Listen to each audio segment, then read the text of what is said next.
Welcome back. So the order repository is actually ready to use. We just need to get a context in here. So what I want to do is I want to use my, now I'm really starting to feel bad about the naming here of the in-memory context. That's just a very, very bad name. So I'm going to rename this guy, this lesson, to instead of calling it in-memory context, we're just going to call it CustomerAppContext. So it's just a context for this customer app, and then we can talk about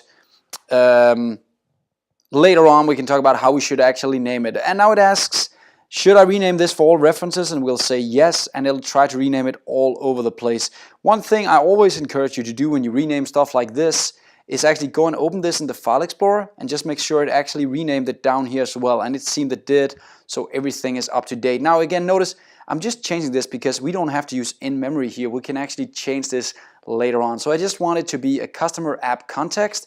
And the most important thing for me is actually that it has these DB sets in here. So there we go. Now I changed that name, and that also means that if we go into the customer EF right here, it actually also changed the name right here. That was kind of the reference question it gave me. Should I rename it all over the application? And I said, yes, please do that. So now we're not using the name EF memory anywhere anymore. And I'm not going to do that again because I'm switching now from showing you guys to actually making a real domain application. So now all I did was just rename this guy. Nothing complex, but remember to do it over here inside this place. Right click, rename, because if you do it over here, you might end up not getting everything renamed. So please do it over here when you rename stuff.